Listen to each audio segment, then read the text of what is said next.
Dobrý deň, zdravím vás všetkých. Takže dneska si ukážeme, ako si za pomocou ozonovača vlastne vieme zbaviť auto prachov, smradov, baktérií a podobných vecí. Ukážeme si, ako to vyzerá. Takže vyzerá nám takto. Preč.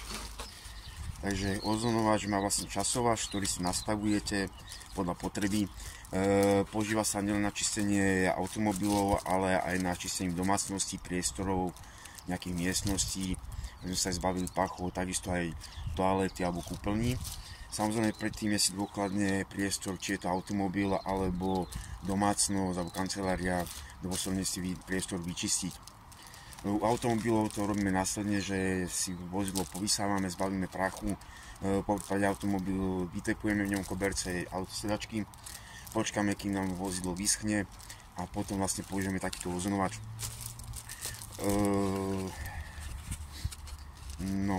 Používa sa v vozidlách cca na 40 minút. Na časovači si ho nastavíte vlastne na 40 minút. Po prejdení tých 40 minút sa ozonovač samostatne sám vypne časovačom a potom vlastne si je zapotreby vozidlo odvetrať, aby z nás nebola hlava vlastne z prebytočného ozonu, ktorý sa bude nachádzať vo vozidle. Takže k tomu toľko a teraz si ukážeme vlastne, kde je najlepšie si umiestniť ten ozonovač vo vozidle. Takže poďme ten ozonovač si vložiť do auta. Takže v môjom prípade bolo zapotreby si odsunúť predné sedadlá vlastne dozadu, aby som mal voľnú lakťovú opierku. Keďže ozonovačov sú rôznej veľkosti, rôzne šírky, aby som ho vedel vlastne položiť na tú lakťovú opierku, som musel odsunúť, aby som mal prechod vlastne z obidvoch strán dostupný pre vytváranie ozónu a plnenia priestoru. Takže kabel si zoberieme zozadu. Vozidlo je zapotreby mať zavreté.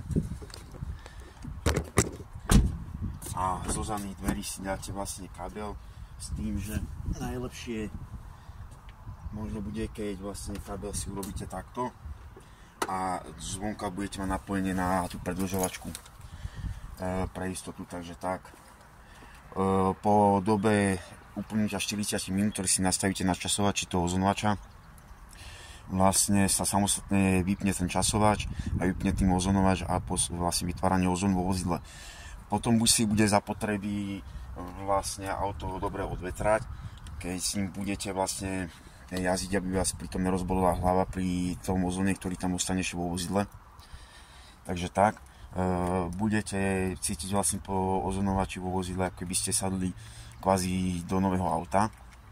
Takže zapotreby podľa mňa si je dobré vozidlo zbaviť prachu, povysávať, vytepovať sedadla, nechať vozidlo uschnúť a potom vlastne použiť tento ozonovač.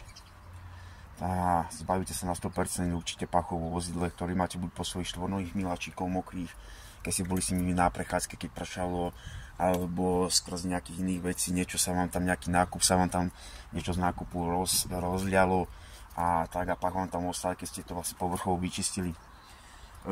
Takže k tomu toľko. Ďakujem za zhľadnutie jedného z mojich ďalších videí a teším sa na vás pri mojom ďalšom videu. Takže čaute, ďakujem ešte raz, majte sa krásne. Takže pre tých, ktorí moje videá pozeráte až do konca, ja som si pre vás na záver ešte niečo pripravil, takže pri čistení ozonovačom je zapotreby si skontrolovať aj kabinový filter, alebo ak chcete pelový filter, ktorý sa u jednotkových oktáviách alebo jednotkovej rady Volkswagen Group nachádza pod torpédom na spoliasovej strane. U dvojkových oktáviách a vyššej rady už sa vám vlastne kabinový alebo pelový filter nachádza na spoliasovej strane za kastlíkom. Je dobre sa skontrolovať, či není mokrý alebo nejak prebytočne zaprašený, treba si ho vymeniť a potom vlastne následne môžeme použiť tento ozonovač. Môžete si to dať vlastne urobiť aj v nejakom autoservise, kde ponúkajú čistenie ozonovačom alebo nejakej upratovacej spoločnosti, ktorá vlastne má na starosti upratovanie vozidiel alebo čistenie motorových vozidiel. Takže k tomu toľko. Ja vám ďakujem za sledovanie môjho YouTube kanálu, mojich videí.